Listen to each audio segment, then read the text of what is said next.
पुंडलिक वरदे हरिविठ्ठल श्री ज्ञानदेव तुकाराम गोपाल कृष्ण भगवान की जय। माऊली ज्ञानेश्वर महाराज की जय। जगद्गुरु तुकाराम महाराज की जय। या स्वधर्म पूजा पूजिता देवता गणा समजता योगक्षेमो निश्चिता करीती तुमचा। ग्रंथराज ज्ञानेश्वरी अध्याय क्रमांक 3। या स्वधर्म पूजा पूजिता देवता गणा समजता योगक्षेमो निश्चिता करीती तुमचा। बीड शहर वाडिया वाचनालय ज्ञानेश्वरी अभ्यास वर्ग या सत्रात आपलं चालू असलेलं ज्ञानेश्वरीच्या 3ऱ्या अध्यायावरील चिंतन।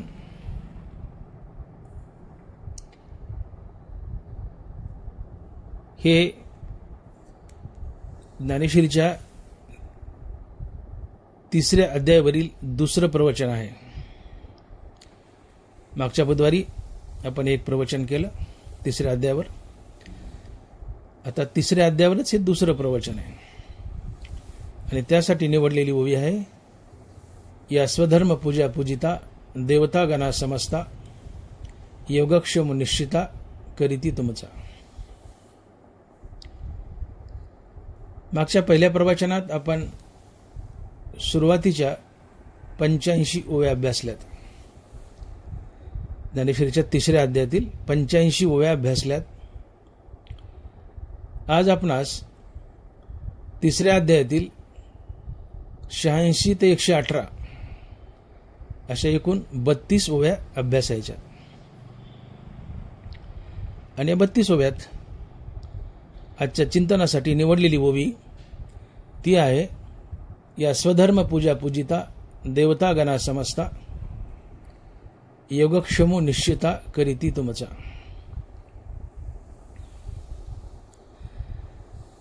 मागच्या प्रवचनात आपण बोलून गेलो की ज्ञानेश्वरीच्या 2ऱ्या अध्यायात निष्काम कर्मयोगी फळाचा त्याग करतो,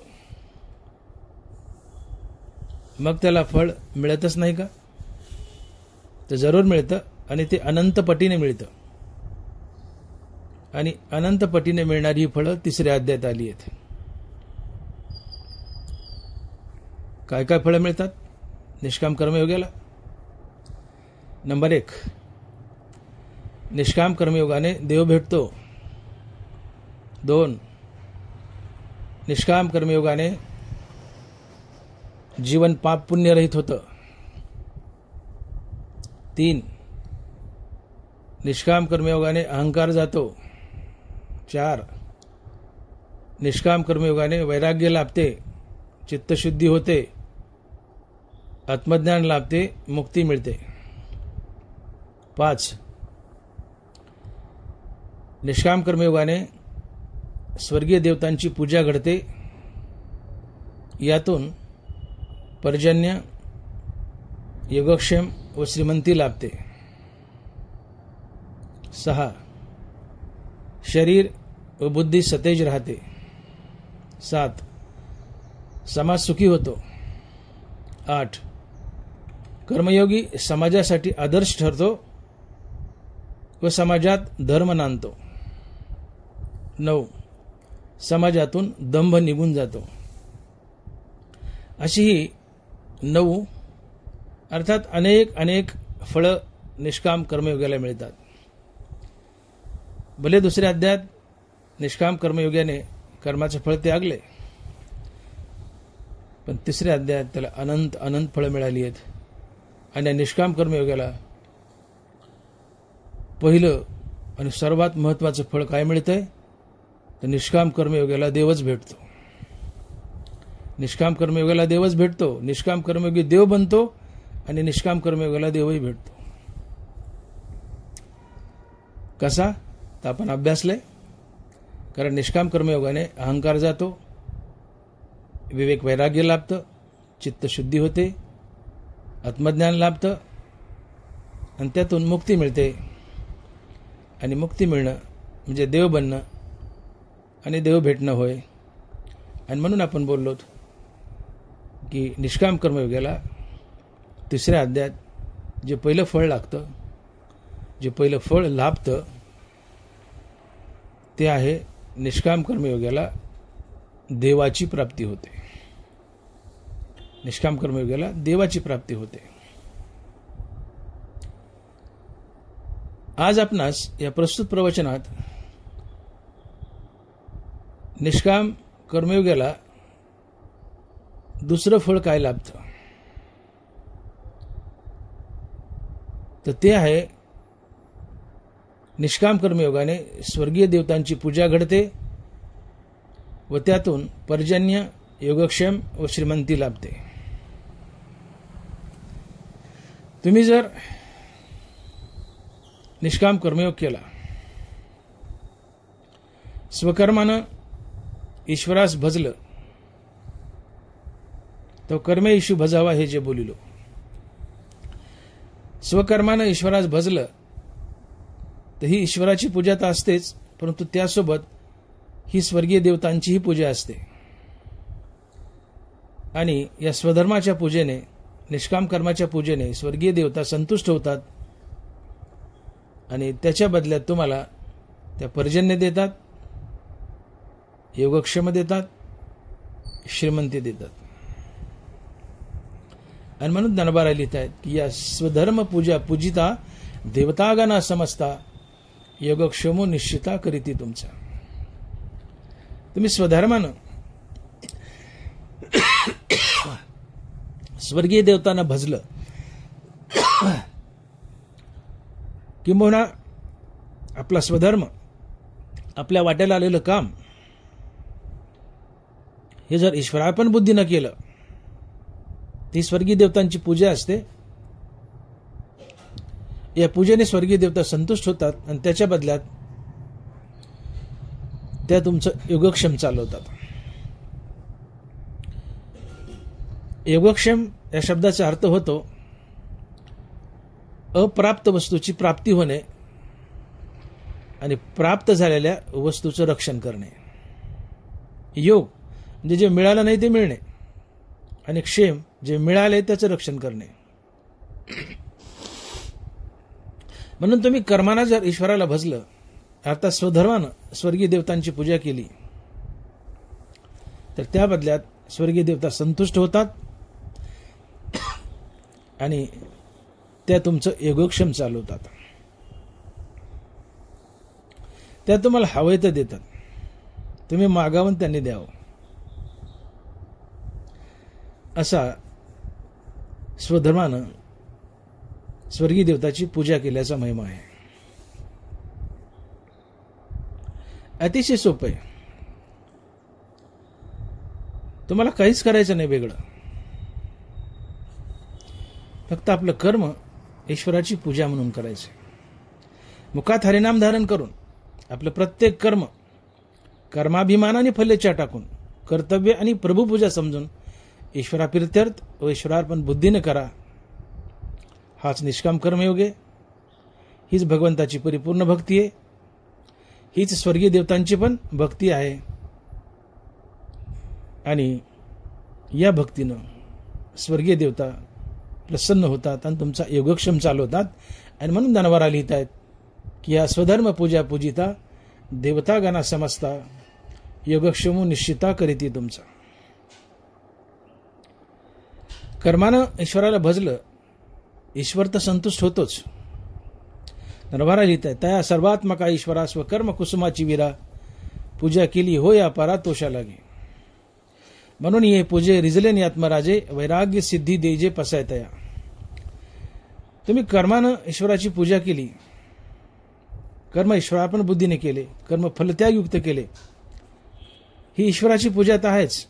ईश्वर या पूजेने संतुष्ट होतो, त्या बदल्यात तुम्हाला वैराग्य देतो आणि वैराग्यानं देव भेटतो. ते हे विषय वैराग्य जे आत्मलाभाचे भाग्य याने ब्रह्मानंदायोग्य जीव होते. वैराग्यानं देव भेटतो. तुम्ही कर्मानं ईश्वराला भजलं, भगवंत संतुष्ट होऊन तुम्हाला त्या बदल्यात वैराग्य देतो, तुम्हाला मुक्ती देतो. कर्मानं ईश्वराला भजलं, ईश्वर प्रसन्न होतोच, मुक्ती देतोच, पण त्यासोबत कर्मानं ईश्वराला भजलं तर आणखीन एक दुसरा फायदा होतो. तो म्हणजे कर्मानं ईश्वराला भजलं तर ही स्वर्गीय देवतांची पूजा ठरते आणि या पूजेने स्वर्गीय देवता संतुष्ट होतात आणि त्या तुमचा योगक्षम चालवतात. आणि म्हणून ज्ञानोबा लिहित आहेत की या स्वधर्म पूजा पूजिता देवतागणा समजता योगक्षम निश्चिता करीती तुमचा. तुम्ही आपलं प्रत्येक कर्म देवाची पूजा म्हणून करा. तुम्ही बारकाईने ज्ञानेश्वरी अभ्यासा. पूर्ण ज्ञानेश्वरी स्वधर्माच्या भोवती फिरते. स्वधर्मे निधनम श्रेय परधर्मो भयावह. तुम्ही कर्मानं ईश्वराला भजा, मुखात हरिनाम ठेवा आणि आपलं कर्म देवाची पूजा म्हणून करा, कर्म फलत्यागयुक्त करा. एवढाच संदेश ज्ञानेश्वरी देते आणि या निष्काम कर्मयोगानं तुम्हाला मुक्ती मिळते. सोबत या निष्काम कर्मयोगानं स्वर्गीय देवताही प्रसन्न होतात. निष्काम कर्मयोग ही स्वर्गीय देवतांची पण पूजा ठरते आणि त्या बदल्यात त्या स्वर्गीय देवता प्रसन्न होऊन तुम्हाला हवंय ते देतात, तुमचा योगक्षम चालवतात. तुम्ही मागावून त्यांनी द्यावं. कारण स्वर्गीय देवता यज्ञाच्या भुकेलेल्या आहेत, इंद्र वगैरे. आणि हा यज्ञ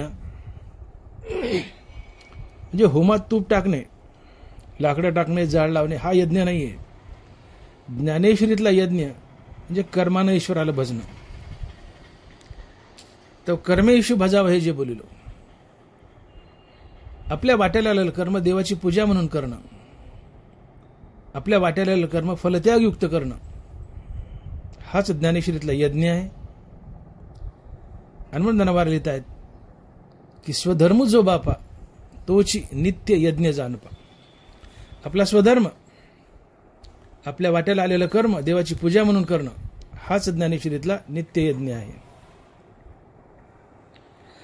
आणि मग स्वर्गीय देवता यज्ञाच्या भुकेलेल्या आहेत. आणि यज्ञ काय तर कर्मानं ईश्वराला भजणं. कारण खरा यज्ञ जो आहे होम हवन केला जातो तो यज्ञ गुप्त रूपानं कर्मात शिरलाय आणि कर्मासहित वेदात शिरलाय. खऱ्या यज्ञानं कर्मात प्रवेश केला आणि या कर्मासहित तो ज्ञानेश्वरीत शिरलाय. आणि म्हणून ज्ञानेश्वरीतला गीतेतला यज्ञ जर काय असेल तर तो आहे कर्मानं ईश्वराला भजणं, आपली कर्म देवाची पूजा म्हणून करणं, आपली कर्म फलत्यागयुक्त करणं. यालाच निष्काम कर्मयोग म्हणतात आणि याला स्वधर्माचं पालनही म्हणतात. मग तुम्ही कर्मानं ईश्वराला भजलं, कर्मानं स्वर्गीय देवतेला भजलं, तात्पर्य आपलं कर्म देवाची पूजा म्हणून केलं तर ती ईश्वराची पूजा ठरते आणि स्वर्गीय देवताची पूजा ठरते. दोन्ही गोष्टी घडतात आणि याला स्वधर्माचं पालन म्हणतात. आणि स्वधर्माचं पालन जर केलं तर या स्वर्गीय देवता प्रसन्न होतात आणि तुम्हाला काय काय देत आहेत. ज्ञानोबा लिहित आहेत, येणे करुणी समजता परितोषी होईल देवता, मग ते तुम्हा इप्सिता अर्थाते देती. तुम्ही स्वधर्मानं स्वर्गीय देवताची पूजा केली, त्या संतुष्ट होतात आणि त्या बदल्यात तुम्हाला अर्थाते देते म्हणजे पैसा देतात आणि त्या पैशाचं रक्षणही करतात. अर्थात स्वधर्मानं जर स्वर्गीय देवतांना भजलं तर त्या तुम्हाला श्रीमंती देतात, तुमचा योगक्षम चालवतात. तुम्ही देवता ते भजाल, देव तुम्हा तुष्टतील, अशी परस्परे घडेल प्रीती जेच. स्वकर्मानं स्वर्गीय देवताची पूजा केली तर तुमच्यात आणि या स्वर्गीय देवतात एक मैत्रीचं नातं निर्माण होतं. मैत्रीचं नातं निर्माण होतं आणि मैत्री म्हटलं की देवाणघेवाण आलीच. काय देवाणघेवाण तुम्ही स्वधर्मानं त्यांना भजता, त्या बदल्यात ते तुम्हाला पैसा देतात, पाऊस देतात, धनधान्य देतात. ही परस्पर देवाणघेवाण वाढते. आणि म्हणून कर्मानं ईश्वराला भजायचे, कर्मानं स्वर्गीय देवतांना भजायचे. तुम्ही कर्मानं स्वर्गीय देवतांना भजलं, कर्म फलत्यागयुक्त केलं, अर्थात स्वधर्माचं पालन केलं, तर स्वर्गीय देवता संतुष्ट होतात. त्या बदल्यात तुम्हाला पर्जन्य, धनधान्य, पैसा सगळं देतात, श्रीमंती देतात, तुमचा योगक्षेम चालवतात, पैसा देतात, त्याचं रक्षणही करतात. हा निष्काम कर्मयोगाला, या निष्काम कर्मयोगाचा दुसरा फायदा होतो. आपण अनेक फायदे पाहिलेत, जवळजवळ 9 फायदे पाहिलेत की निष्काम कर्मयोगाला काय काय फायदे होतात निष्काम कर्मयोगाने. त्यातला पहिला फायदा आपण पाहिला मागच्या प्रवचनात. काय तर निष्काम कर्मयोगाने, निष्काम कर्मयोगाला देव भेटतो. कसा भेटतो तेही पाहिले. मग निष्काम कर्मयोगाने, निष्काम कर्मयोगाला दुसरा फायदा होतो, तो स्वर्गीय देवता संतुष्ट होतात, त्या बदल्यात पर्जन्य, धनधान्य, पैसा देतात, त्या कर्मयोगाचा योगक्षेम चालवतात. तुम्हाला हवंय ते मिळते, हवंय ते मिळते. धनवारा लिहित आहेत, ते तर तुम्ही जे करू म्हणाल ते अपेक्षा सिद्धी जाईल, वांछितही पुरेल मानसीचे. वाचा सिद्धी पावाल, अज्ञापक व्हाल, मने तुमते मागतील महारिद्धी. तुम्ही मनात इच्छा धरा, विनंती पूर्णता अजवाई. स्वकर्मानं, स्वधर्मानं जर स्वर्गीय देवतांची पूजा केली तर तुम्ही मनात जे जे धराल ते आपोआप पूर्ण होईल. ते तर तुम्ही जे करू म्हणाल ते अपेक्षा सिद्धी जाईल, वांछितही पुरेल मानसीचे. तुमच्या मनातली प्रत्येक इच्छा पूर्ण होईल. जे जे मनात धराल ते तुम्हाला मिळेल. तुम्ही वाचा सिद्धी पावाल, तुमचा तोंडातून निघालेले शब्द, प्रत्येक शब्द खरा होईल. तुम्ही बोलावून ते सत्य ठराव. वाचा सिद्धी पावाल, अज्ञापक व्हाल, तुम्ही आज्ञाधारक व्हाल. रिद्धी सिद्धी तुमच्या दारात हात जोडून उभे असतील आणि म्हणतील, महाराज तुम्हाला काय हवंय सांगा, आम्ही देतो. मने तुमते मागतील महारिद्धी. इतके फायदे स्वधर्मानं स्वर्गीय देवताची पूजा केली तर होतात. काय घेता अजून? निष्काम कर्मयोगाने दुसऱ्या अध्यायात फळ त्यागले, पण तिसऱ्या अध्यायात फळाचे गाठोडे बांधतोय. किती फळं गोळा करतोय. धनवारा लिहित आहेत, जैसे ऋतुपतीचे द्वार वनश्री निरंतर ओळगे फळभार लावण्याशी, तैसे सर्व सुखी सहित दैवची मूर्तिमंत येईल देखा काढत तुम्हा पाठी. बघा, ऋतुपतीचे द्वार, ऋतुपती म्हणजे वसंत ऋतू. 6 ऋतू आहेत, त्यातला वसंत एक आहे. या 5 ऋतूंचा पती हा वसंत आहे. ऋतुपतीचे द्वार वनश्री निरंतर. वसंत ऋतूच्या दारात 2 महिने वनश्री नटलेली असते. झाडं, पानं, फुलं आणि फळानं सजलेली असतात.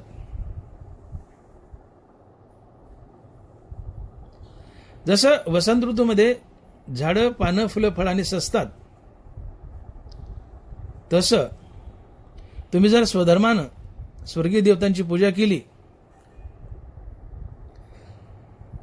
तर तुमचं जीवन हे स्वर्गीय देवता श्रीमंतीने सजवतात. श्रीमंतीने सजवतात. तैसे सर्व सुखे सहित दैवची मूर्तिमंत येईल देखा काढत तुम्हा पाठी. तुम्ही आपल्या कर्मानं स्वर्गीय देवतांची पूजा केली, कर्मानं ईश्वराला भजले, तर तुमचं दैव उदयाला येतं, दैव घडतं. हे दैव तुम्हाला शोधत येतं आणि तुम्हाला श्रीमंती देतं. काय घेतो अजून मग सांगा बरं.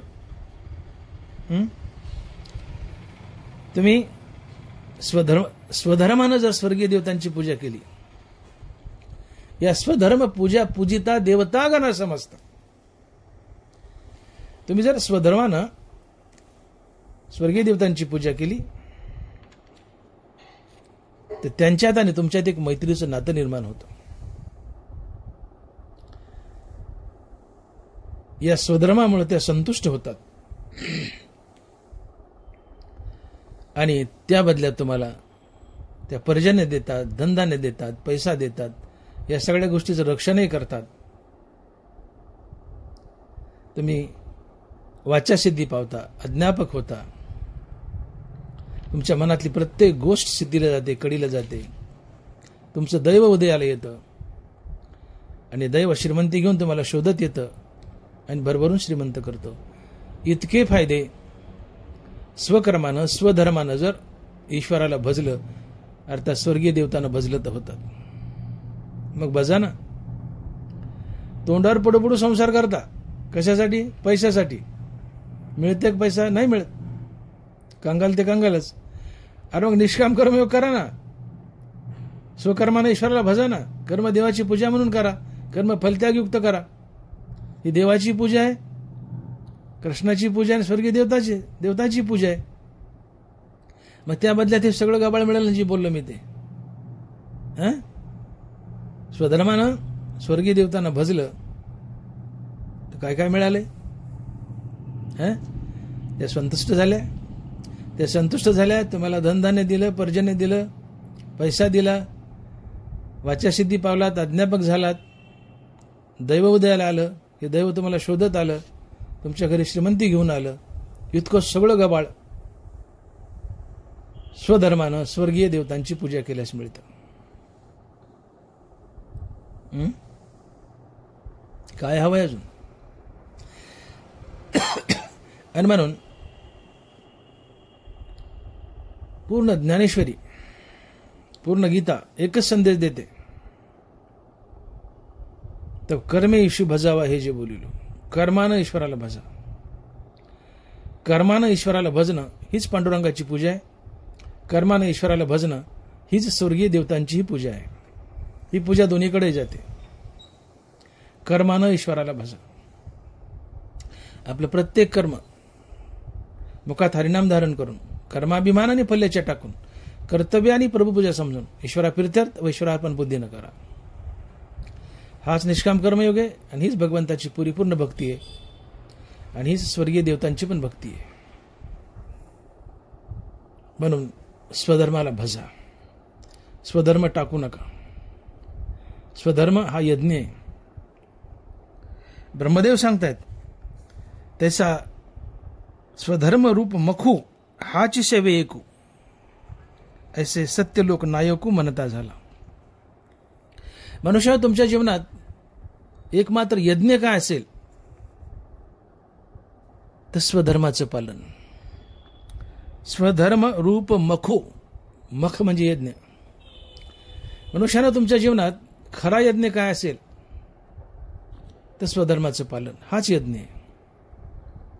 स्वधर्म जो बापा नित्य यज्ञ जाणं. यज्ञाने भगवान कृष्णही प्रसन्न होतात, यज्ञाने स्वर्गीय देवताही प्रसन्न होतात. मग हा यज्ञ काय? तर हा यज्ञ त्या होमात तूप टाकणं, आग लावणं, जाळ लावणं, तो यज्ञ नाही. मग खरा यज्ञ काय? तर कर्मानं ईश्वराला भजणं, हाच ज्ञानेश्वरीतील यज्ञ आहे. आणि मग नरबारा लिहितात की परी कर्माची मूर्ती यज्ञी आदिवासू श्रुती, ऐके सुभद्रापती अखंड गा. ऐका ज्ञानोबरा काय बोलतात. परी कर्माची मूर्ती यज्ञी आदिवासू श्रुती, ऐके सुभद्रापती अखंड गा. यज्ञानं कर्माचं रूप धारण केलंय आणि हा यज्ञ कर्माचं रूप धारण करून वेदात शिरलाय, ज्ञानेश्वरी शिरलाय, गीतेत शिरलाय. आणि म्हणून ज्ञानेश्वरी, गीता आणि वेद यांच्यातील यज्ञ जर काय असेल तर कर्मानं ईश्वराला भजणं. का? यज्ञ या कर्मात शिरलाय आणि यज्ञ कर्माचं रूप धारण करून गीतेत शिरलाय, ज्ञानेश्वरीत शिरलाय. म्हणून ज्ञानेश्वरीतील खरा यज्ञ काय असेल तर कर्मानं ईश्वराला भजणं. तर कर्मे ईशू भजावं हे जे बोललो. आपलं कर्म देवाची पूजा म्हणून करणं, आपलं कर्म फलत्यागयुक्त करणं, हाच ज्ञानेश्वरीतील यज्ञ आहे. आणि भगवंताला आणि स्वर्गीय देवतालाही यज्ञ प्रिय आहे.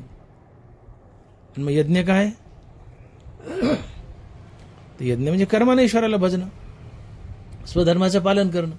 मग स्वधर्माचं पालन केलं याचा अर्थ तुम्ही यज्ञाचं पालन केलं, आणि या स्वधर्मरूप यज्ञाने स्वर्गीय देवता प्रसन्न होतात आणि तुमचा योगक्षेम चालवतात.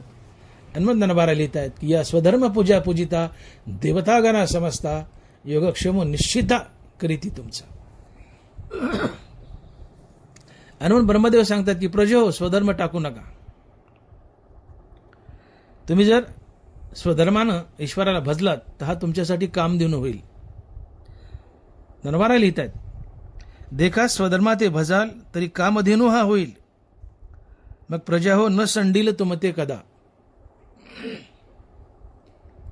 देखा स्वधर्माते भजाल तरी कामधेनू हा होईल. तुम्ही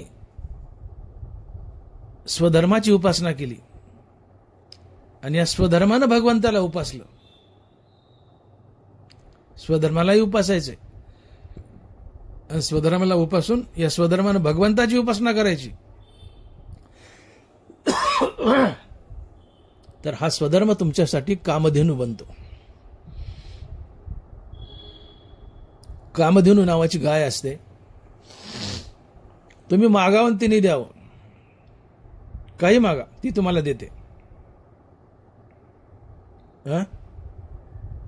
तसं स्वधर्म हा तुमच्यासाठी कामधेनू बनतो. आणि मग या स्वधर्माला तुम्ही मागावं आणि त्याने द्यावं. मग हा स्वधर्म तुम्हाला काय काय देतो? स्वर्गीय देवतांची मैत्री घालून देतो.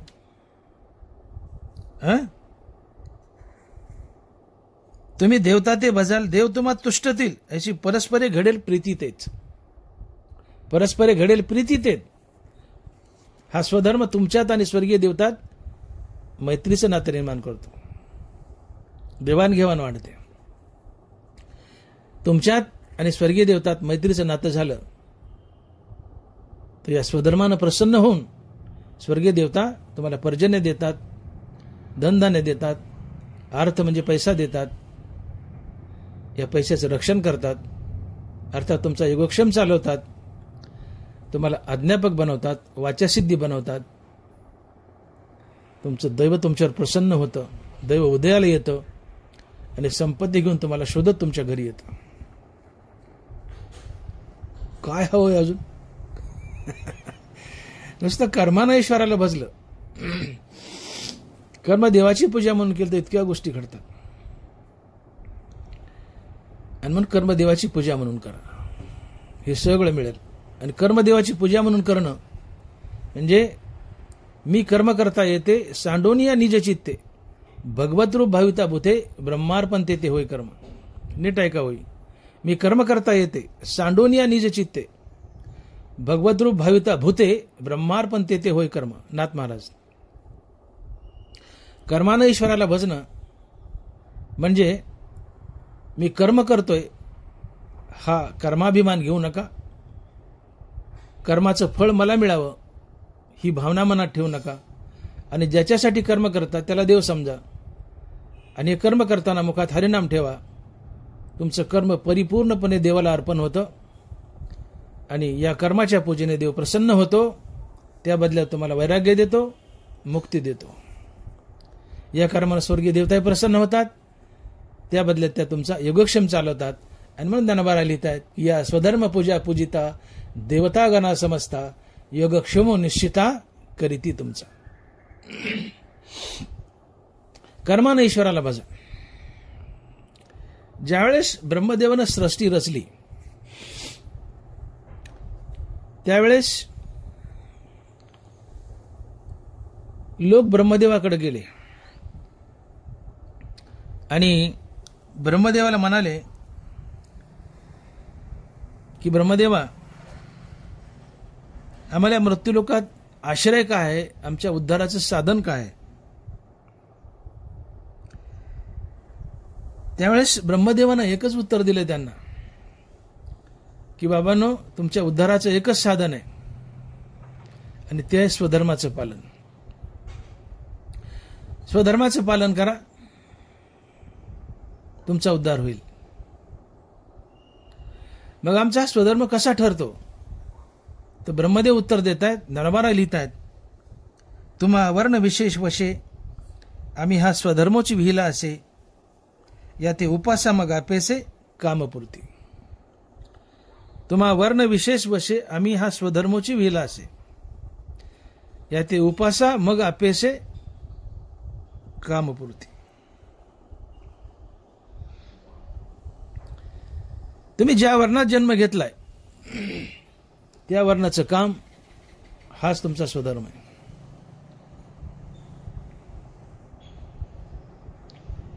ही जी चातुर्वर्णाची घडी आहे आज ती पूर्णतः विस्कळीत झाली आहे. तुकोबाराय, नाथ महाराज यांनी भाकीत केले. या दोन महासंतांचे अनेक अभंग आहेत की कलियुगात चातुर्वर्णाची घडी विस्कळीत होईल. कुणी काही उद्योग करेल, स्वधर्म टाकतील आणि परधर्मात प्रवृत्त होतील. अर्थात वर्णानुसार आपल्या वाट्याला आलेलं काम टाकतील आणि दुसऱ्याचं काम करतील. का तर माणसाच्या डोळ्यापुढं नफेखोरी अपेक्षित असेल. एक लक्षात ठेवा, स्वधर्म पालन हे नफेखोरीसाठी नसतं. स्वधर्माचं पालन पैसा कमवण्यासाठी नाहीये. स्वधर्माचं पालन मुक्त होण्यासाठी आहे. आपली अनंत अपार जन्मे झालीत. प्रत्येक जन्मात आम्ही मृत्यूचा घास बनलोय. मग आम्ही मुक्ती नाही मिळेल तर या जन्मात आम्ही मुक्तीचा घास बनवू, पुढेही बनत राहू. मग असं किती दिवस मृत्यूचा घास बनायचं ज्याचं त्यांनी ठरवावं. या जन्मात जर आम्हाला मुक्ती मिळाली नाही तर आम्ही या जन्मातही मृत्यूचा घास बनवू आणि पुढेही बनत राहू. म्हणून शहाणं होण्याची गरज आहे की मनुष्य जन्म नफेखोरीसाठी किंवा पैसा कमवण्यासाठी नाहीये. नशिबात आहे तेवढा पैसा तर मिळेलच, उदरनिर्वाह करता तो मिळूनच असतो. का लालाटीचे लिहिले तो मिळूनच असतो. म्हणून लक्षात घ्या की स्वधर्माचं पालन हे पैसा कमवण्यासाठी नसून मुक्त होण्यासाठी आहे. कारण तुमच्या मुक्तीचं साधनच एक मात्र आहे. काय?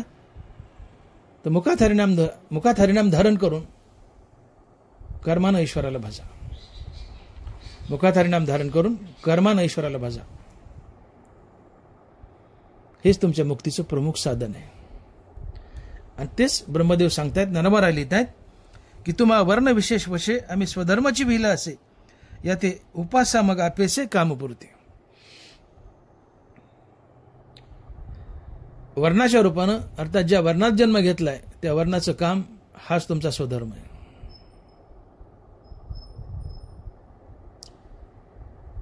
आज गंमत कशी बघा.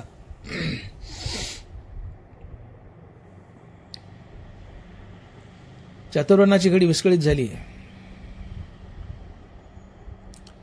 त्यामुळं कुणी काही करू लागले आणि समाजात कमालीची बेकारी आली.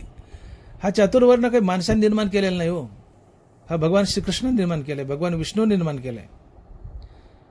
नरमारा लिहितात, देव बोलतायत, याची परी जाण जे आहे तर चारी वर्ण ते सृजिले म्या गुण कर्म भागे. भगवान कृष्ण म्हणतायत की चार वर्ण जे आहेत त्याची निर्मिती मी भगवान कृष्णानं केली आहे. हा चातुर्वर्ण मानव निर्मित नाहीये, भगवंताने याची निर्मिती केली.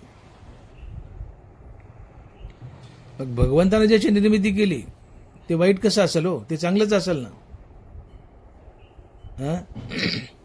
काळाच्या ओघात कुणी कुणाचा तिरस्कार करू लागलं, कुणाला हलकं भारी समजू लागलं, माणसाची मनं दुखवल्या गेली, द्वेष पैदा झाले, माणसं तुटली,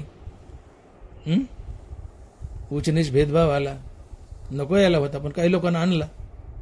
म्हणून ही चातुर्वर्णाची घडी विस्कळीत झाली. अन्यथा चातुर्वर्ण हा अतिशय मोलाचा आहे.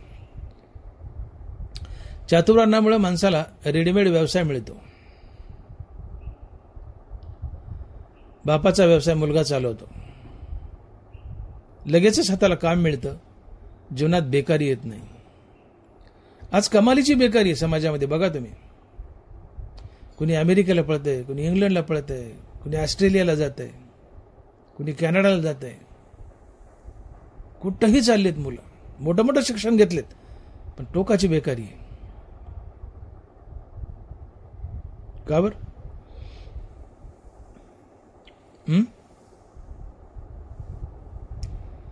याचं कारण चातुर्वर्णाची घडी विस्कळीत झाली.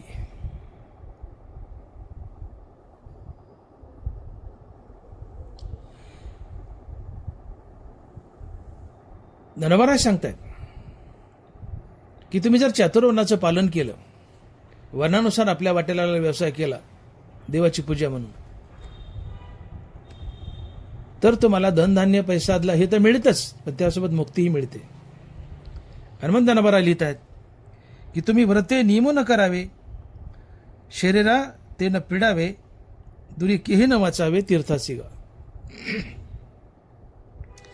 तुम्ही कुठलेही व्रत वैकल्य करू नका, उपास तपास काही करू नका, शरीराला पीडा देऊ नका, दूर दूर कुठं तीर्थालाही जाऊ नका. हे 4 धाम आणि 5 धाम करण्याची गरजच नाही. धनवरा लिहित आहेत दुरीकेही न वाचावे, तीर्थासी गा. दुरीकेही न वाचावे, तीर्थासी गा. दूर दूर लांब लांबच्या तीर्थाला जाऊच नका. त्या केदारनाथला गेलं तिकडं 50% मरण ओढण्याची शक्यता आहे, 50% महागारी येण्याची शक्यता आहे. जीव मुठीत घेऊन जावं लागतं. दुरीकेही न वाचावे, तीर्थासी गा. धनवरा बोलतात लांब लांबच्या तीर्थाला जाऊ नका. जायचं तर एकच तीर्थ करा, पंढरपूर. पंढरीशिवाय दुसऱ्या तीर्थाला जायची गरज नाही. कुठला उपास करू नका, व्रत करू नका, वैकल्य करू नका, कशाची गरज नाही. कुठं दूर तीर्थाला जाऊ नका. मग काय करा? तुम्ही स्वधर्म यज्ञ यजावे अनायासे. तुम्ही स्वधर्म यज्ञ यजावे अनायासे. स्वधर्मानं भगवंताची पूजा करा, हेच तुमच्यासाठी व्रत आहे. बाकी काही करूच नका. योगाधिक साधने साकांक्षाराधने मंत्रयंत्र विधाने झनी करा.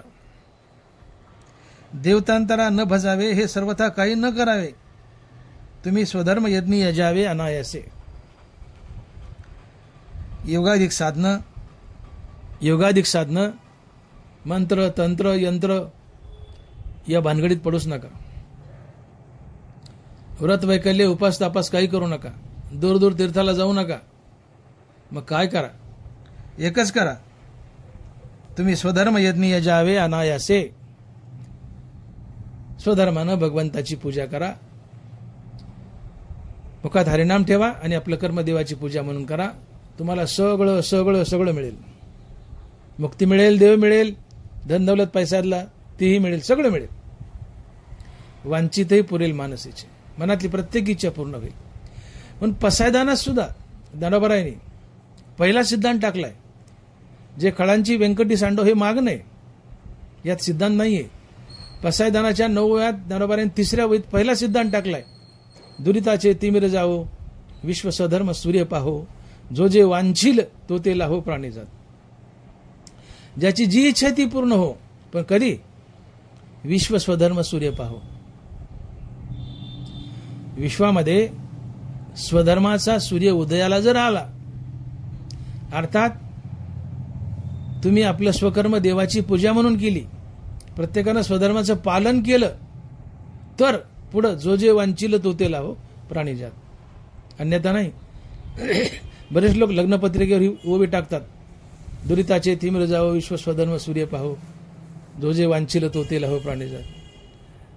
लबाड्या करायच्या, चोऱ्या करायच्या, भ्रष्टाचार करायचा, किंवा कर्मच टाकून द्यायची आणि पुढे म्हणायचं जो जे वांछील तो ते लाहो प्राणी जात. कसं होईल रे बाबा? स्वधर्माचं पालन कर, कर्मदेवाची पूजा म्हणून कर, सोबत मुखात हरिनाम ठेव. स्वधर्माचं पालन केलं की पुढे मग जो जे वांछील तो ते लाहो प्राणी जात. स्वधर्माचं पालन केलं की ज्याची जी इच्छा आहे ती पूर्ण होते. वांछिते पुरेल मानसीचे.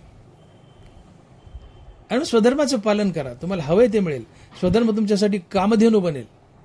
कामधेनूला तुम्ही मागावं तिने द्यावं. तसं स्वधर्म, स्वकर्म देवाची पूजा मन केली की हा स्वधर्म तुम्ही मागावं आणि त्याने द्यावं. प्रजेव न सांडील तुम ते कदा.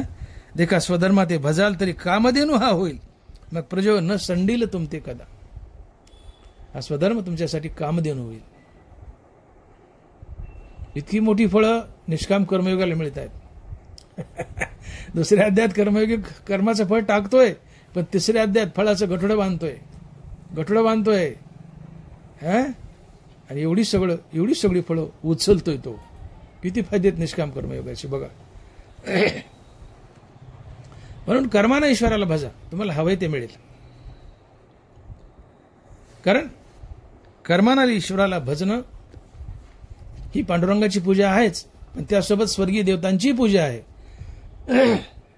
आणि या कर्माच्या पूजेने स्वर्गीय देवता प्रसन्न होतात आणि तुमचा योगक्षम चालवतात. आणि मग दनवारा लिहित आहेत की या स्वधर्म पूजा पूजिता देवतागणा समजता योगक्षम निश्चिता करीती तुमचा.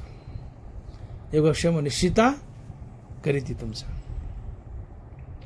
आणि म्हणून स्वधर्मानं स्वर्गीय देवतांची पूजा केली, या स्वर्गीय देवता प्रसन्न होतात, त्या बदल्यात तुमचा योगक्षम चालवतात. ते तुम्हाला पर्जन्य धनधान्य देतात, श्रीमंती देतात. म्हणून पुन्हा पुन्हा तुम्ही स्वर्गीय देवतांना या स्वधर्मानं भजत राहा. परंतु या स्वर्गीय देवतानं तुम्हाला श्रीमंती दिली आणि त्या श्रीमंतीचा तुम्हाला जर माज आला, तर देव, स्वर्गीय देवता किंवा येणारा काळ तुमची श्रीमंती काढूनही घेतो. धनबारा लिहित आहेत का जालिया सकल संपदा जो अनुसरेल इंद्रिय मदा लुब्ध होणे अस्वादा विषयाची. तुम्हाला श्रीमंती लाभली स्वधर्माचं पालन केल्यामुळं, परंतु आता तुम्ही स्वधर्माला विसरतायत, स्वर्गीय देवतांनाही विसरतायत, तर त्या तुमच्यावर रुष्ट होतात. तुम्ही भोगासक्त जर बनले, इंद्रियाचे लढे पुरवू लागले, श्रीमंतीने तुम्हाला मस्ती आली, माज आला, तर स्वर्गीय देवता रुष्ट होतात. आणि मग पुढे धनबारा लिहित आहेत,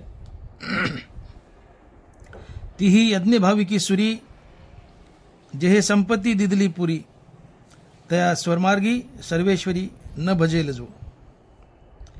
अग्निमुखी हवन न करील देवता पूजन प्राप्त वेळे भोजन ब्राह्मणाचे. विमुख होईल गुरुभक्ती आदरू न करील अतिथी संतोषू नेदिल ज्ञाती आपुली. बघा या 3 ओळीतून धनवारा काय सांगतायत की तुम्हाला स्वर्गीय देवतानं भरभरून श्रीमंती दिली आहे, पण या श्रीमंतीचा माज आलाय, तुम्ही केवळ इंद्रियाचे लळे पुरवू लागले आणि स्वधर्माचं पालन टाकून दिलं, तर काय होतं बघा. धनबारा सांगतायत की तुम्ही स्वधर्माचं पालन केलं नाही, अर्थात कर्माने ईश्वराला व स्वर्गीय देवतांना भजले नाही, अग्निमुखी हवन केले नाही, प्रसंगी ब्राह्मणाला भोजन दिले नाही, गुरुभक्ती केली नाही, अतिथीचा आदर केला नाही व आपल्या जातीला संतुष्ट केले नाही, तर येणारा काळ तुम्हाला दंडित करतो व तुम्हाला दारिद्र्य येते, जीवनात संकट येतात.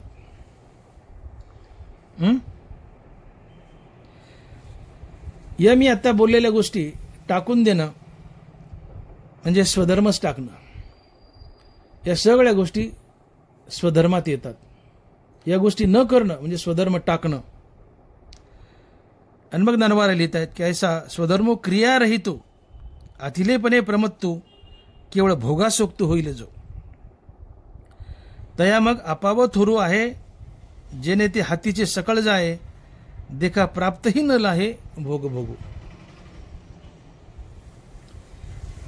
तुम्हाला श्रीमंती लाभली आहे स्वर्गीय देवतांच्या कृपेने, पण तुम्हाला माज झालाय, उन्मत्त झालाय का जालिया सकळ संपदा अनुसरेल इंद्रिय मदा लुब्ध होणे अस्वादा विषयाची.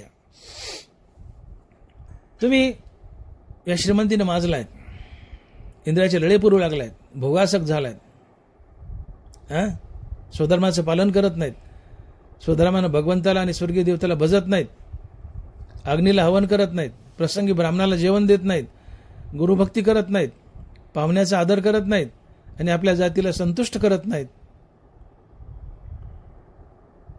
तर येणारा काळ तुम्हाला दंडित करतो, तुमची श्रीमंती काढून घेतो आणि तुम्हाला भिकायला लावतो. नरवाला लिहितात, जसे गतायुषी शरीरी चैतन्य वासू न करी, का निदेवाचे घरी न राहे लक्ष्मी. गतायुषीचे शरीरी चैतन्य वासू न करी, का निदेवाचे घरी न राहे लक्ष्मी. मनुष्य मेला त्याच्या शरीरातून चेतना निघून जाते. गतायुषी शरीरी चेतना वासू न करी, मनुष्य मेला त्याच्या शरीरातून चेतना निघून जाते. तुम्ही स्वधर्म टाकला की तुमच्या जीवनातून श्रीमंती लक्ष्मी निघून जाते. का निदेवाचे घरी न राहे लक्ष्मी. मनुष्य मेला चेतना निघून जाते, स्वधर्म टाकला श्रीमंती निघून जाते, तुम्हाला दारिद्र्य येतं, तुम्हाला गरिबी येते. मग स्वधर्माचा त्याग करू नका. नरवाला म्हणतात, त्याचा स्वधर्म जरी लोपला तरी सर्व सुखाचा थारा मोडला, जसा दीपासवे हरपला प्रकाश उजाय. दिवा मालवला प्रकाश निघून जातो, स्वधर्म टाकला श्रीमंती निघून जाते. का तर स्वधर्म टाकणं हे पाप आहे. जो स्वधर्म टाकतो, स्वधर्माचं पालन करत नाही. आज अशी परिस्थिती आहे की 25% लोक कामच करत नाहीत. स्वधर्म म्हणजे तरी काय? आपल्या वाटेला आलेलं काम करायचं, ती देवाची पूजा म्हणून करायचं म्हणजे स्वधर्म. 25% लोक कामच करत नाही. 70% लोक काम करतात पण लबाडीने भ्रष्टाचारण करतात. 70 आणि 25 झाले 95. फक्त 5% लोक इमानदारीने काम करतात, स्वधर्माचं पालन करतात, ईश्वरार्पण बुद्धीने कर्म करतात. 5%, 95% स्वधर्माचं पालन करत नाहीत. मग या लोकांना श्रीमंती मिळाली आहे, पण यातल्या काही लोकांनी स्वधर्म टाकलाय, काही केलाय पण लबाडीने केलाय. तर अशा लोकांना येणारा काळ शासित करतो. धनभरा लिहित आहेत, म्हणून स्वधर्म जो सांडील तया ते काळू दंडील, चुरू म्हणून हरविल सर्वस्व तयाचे. ज्यांनी स्वधर्म टाकलाय किंवा स्वधर्म पाळलाय पण लबाडीने पाळलाय, भ्रष्टाचाराने पाळलाय, त्याला येणारा काळ शासित करतो, दंडित करतो, त्याचं ऐश्वर्य श्रीमंती हिरावून घेतो, त्याला भिकायला लावतो.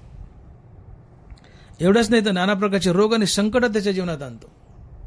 धनभरा लिहित आहेत, मग सकळ दोष भवंते गिवसून घेती तया ते, रात्री समय स्मशानात ते भूते जैशी.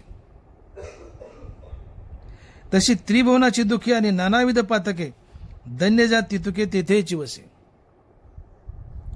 नाना प्रकारची पातकं, नाना प्रकारचे दैन्य, त्रिभुवनाचं दुःख, संकट, गरिबी, दारिद्र्य, दलिंद्री सगळं त्याच्या जीवनात येतं. मग स्वधर्म टाकू नका, स्वधर्माचं पालन करा आणि ते ईश्वरार्पण बुद्धीनं करा. त्यात लबाडी नको, स्वधर्मात लबाडी नको, भ्रष्टाचार नको. अन्यथा घडीभर मिळेल तुम्हाला करप्शन नाही, पण ते राहणार नाही. येणारा काळ तुमच्याकडून हिरावून घेईल, तुम्हाला भिकायला लावेल, दारिद्र्य येईल. पण स्वधर्माचे पालन करा. मासा जसा पाण्याला विसंबत नाही तसं स्वधर्माला विसंबू नका. मासा पाण्याच्या बाहेर काढला, त्याचे जे हाल होतात ते हाल तुमचे होतात स्वधर्म टाकल्यानंतर. मासा पाण्याच्या बाहेर काढला की तडपडतो, अर्थात मरतो. तसं स्वधर्म टाकला की तुम्ही गरिबीने तडपडता, भविष्यात तडपणच मरण येतं. धनभारा लिहित आहे, जसे जळचरा जळ शांडे आणि तत्क्षणी मरण मांडे, हा स्वधर्म तेने पाडे विसंबू नये. मासा जसा पाण्याला विसंबत नाही तसं स्वधर्माला विसंबू नका. स्वधर्माचं निष्ठेने पालन करा. स्वधर्माला उपासा, याची उपासना करा म्हणतात. काय लिहितात ज्ञानोबा नाही, तुम्हा वर्ण विशेष वशे आम्ही स्वधर्मोची विहिला असे, या ते उपासा मग अपेक्षे काम पुरती. स्वधर्माला उपासा, स्वधर्माची पूजा करा आणि मग स्वधर्मानं भगवंताची पूजा करा. ही गोष्ट लक्षात घ्या. आधी स्वधर्माची पूजा करा आणि या स्वधर्मानं मग भगवंताची पूजा करा. स्वधर्माची उपासना करा. आता स्वधर्म निष्ठेने करा, इमानदारीने करा. फलत्यागयुक्त तर करा, पण इमानदारीने करा. निष्ठा अशी असते की निष्ठेमध्ये इमानदारी असते. ज्याच्यावर निष्ठा आहे त्याला तुम्ही कधीच सोडत नाहीत. मनवार लिहितात, निष्ठा केले कर्म झाडा करी रजतम, सत्वशुद्धीचे धाम डोळा दावी.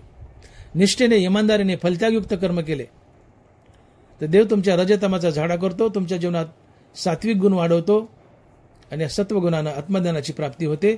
तुम्ही देव बनता. विपाय वाढे सत्वशुद्ध तेव्हा ज्ञानाशी करी साध. निष्ठेने स्वधर्माचं पालन केलं तर रजतमा जातात, सत्वगुण जीवनात उदयाला येतो. सत्वगुण आत्मज्ञानाला हाक मारतो, आत्मज्ञानाला पकडून आणतो आणि तुम्हाला मुक्ती देतो. म्हणून निष्ठेने कर्म करा. निष्ठा कशी असते माहिती आहे? नवरा उदाहरण देत आहेत की प्रभा जशी सूर्याशी एकनिष्ठ आहे. प्रभा म्हणजे प्रकाश. प्रकाश जसा सूर्याशी एकनिष्ठ आहे. सूर्य उगवला, प्रकाश आला. सूर्य मावळला, प्रकाश गेला. जिथं सूर्य तिथं मी. ही निष्ठा असते. सूर्याच्या होना होईजे का सूर्या सवयची जाईजे, हे विकलेपणे साजे प्रभेशी जेवी. काय म्हणतात ज्ञानोबा? सूर्याच्या होना होईजे का सूर्या सवयची जाईजे, हे विकलेपण साजे प्रभेशी जेवी. सूर्य उगवला, प्रभा आली. सूर्य मावळला, प्रभा गेली, प्रकाश गेला. जसं या प्रभेने प्रकाशाने सूर्याला विकलंय तसं तुम्ही स्वधर्माला विका. स्वधर्माला विका. निष्ठेने स्वधर्म करा, फलत्यागयुक्त स्वधर्म करा, इमानदारीने स्वधर्म करा, देवाची पूजा म्हणून स्वधर्म करा. ही कर्माबद्दलची, स्वधर्माबद्दलची निष्ठा असते. अशी निष्ठायुक्त कर्म केली, निष्ठायुक्त स्वधर्माचं पालन केलं, मग त्या सर्वात्मका ईश्वरा स्वकर्म कुसुमाची विरा पूजा केली हो या परातोषा लागे. म्हणून ये पूजे रिजलेने आत्मराजे, वैराग्य सिद्धी देजे पसायतया. स्वधर्मानं ईश्वराची पूजा केली तर जीवन धन्य होतं, तुम्हाला मुक्ती मिळते. म्हणून कर्मानं ईश्वराला भजा. इथे 2-4 गोष्टी नरवाराने सांगितल्यात की अग्निमुखी हवन, ब्राह्मणाला प्रसंगानुसार जेवण, गुरुभक्ती, पाहुण्याचं आदरातिथ्य आणि आपल्या जातीला संतुष्टता द्या. या गोष्टी नाही केल्या तर तुम्ही स्वधर्म टाकला. केवळ कर्मानं ईश्वराला भजणं एवढाच स्वधर्म नाहीये. कर्मानं ईश्वराला तर भजाच, पण त्यासोबत याही गोष्टी जीवनात करा. काय? अग्नीला हवन द्या, प्रसंगानुसार ब्राह्मणाला जेवण द्या, गुरुभक्ती करा, पाहुण्याचा आदर करा, आपल्या जातीला संतुष्टता द्या. याही गोष्टी स्वधर्मात मोडतात. आणि म्हणून तुम्ही बघा, मला अजून आठवतंय, आम्ही लहान असताना आमचे वडील चुलीपुढे चहा प्यायला बसायचे. आई स्वयंपाक करायची, आम्ही बाजूला पायऱ्यावर कुठतरी वाडा चिरबंदी पायऱ्यावर बसले असायचं जवळच. आमच्या आईने आमच्या वडिलाच्या हातात चहाची कप अशी दिली की आमचे वडील त्या चहाच्या कपात बोट बुडवायचे आणि त्या बोटाला लागलेला चहा चुलीमध्ये विस्तावर टाकायचे, अग्नीत टाकायचे. मी म्हणाले, दादा असं काम करता? ते म्हणले, बाबा अग्नीला द्यावं लागतं. अग्नी हे देवता आपल्याला जगवतात, आधी त्यांना खाऊ घालायचं, आधी त्यांना हवं आणि मग आपण खायचं. बघा, हा जुन्या काळातला अडाणी माणसाचा विचार मला अजून आठवते. आमचे वडील त्या चहाच्या कपात बोट बुडवायचे आणि ते अग्नीत शिंपडायचे. अग्नी हवन, अग्नीला द्या. अजूनही शेतात हुरडा खायला गेलो तर आपण पहिला घास, हुरड्याचा पहिला घास अग्नीला टाकतो आणि दुसरा घास आपल्या तोंडात घालतो. अग्नी हवन. घरातही स्वयंपाक केला तर आधी नैवेद्य देवाला दाखवा, पहिला घास देवाला द्या, दुसरा घास आपण खा. अग्नी हे देवाचं मुख आहे. हे समजतं ही श्री वासुदेव. धरिली सोंगे येणे अवघी पांडुरंगे. जगातली प्रत्येक वस्तू हा पांडुरंग आहे. जगातली प्रत्येक वस्तू म्हणजे पांडुरंगाने धरलेलं सोंग आहे. अग्नीला हवन केलं म्हणजे पांडुरंगालाच हवन केलं. अग्नीला अन्न टाकलं म्हणजे पांडुरंगाला टाकलं. म्हणजे पहिला घास पांडुरंगाला गेला, दुसरा आपल्याला. अग्निमुखी हवन. अग्नीला हवन करा, पहिला घास अग्नीला द्या. ब्राह्मण कधी घरी आले तर आवर्जून त्यांना चहा पाणी करा, नाही चहा पिले दूध द्या, त्यांना भोजन घाला, संतुष्ट करा, गुरुभक्ती करा. या सगळ्या गोष्टी स्वधर्मात मोडतायत. गुरुभक्ती करा. म्हणून जाणतेने गुरु भजिजे तेने कृत्य कार्य होईजे, जसे मूळ सिंचने सहजे शाखा पल्लव संतोषते. तुम्ही झाडाच्या मुळाला सहज पाणी टाकलं तर वर झाडाच्या पानाला टवटवी येते. झाडाच्या मुळाला पाणी टाकले, सहज टाकले, टवटवी पानाला आली. गुरुची सेवा केलीये, गुरुला भजलेत, तुमच्या जीवनाला टवटवी येते, जीवन धन्य होतं, कृतकृत होतं, तुम्हाला मुक्ती मिळते. म्हणून जाणतेने गुरु भजिजे तेने कृत्य कार्य होईजे, जसे मूळ सिंचने सहजे शाखा पल्लव संतोषते. गुरुला भजा. गुरु हा देवापेक्षाही मोठा असतो. कबीर महाराज लिहितात, गुरु गोविंद दोनों खडे काके लागू पाव, बलिहारी गुरु अपनावो गोविंद दियो बताव. समोर साक्षात पांडुरंग आणि गुरु उभा आहे, आधी कोणाच्या पाय पडाव? कबीर महाराज म्हणतात, बलिहारी गुरु अपनावो गोविंद दियो बताव. अरे बाबा म्हणले, आधी गुरुच्या पाय पड, मग पांडुरंगाचे पड. का तर गुरुमुळे देव भेटतो, श्रीगुरुमुळे देव भेटतो. म्हणून गुरुला भजा. शालेय जीवनातील असो किंवा परमार्थातला गुरु असो, दोघालाही भजा, दोघंही महत्वाचे.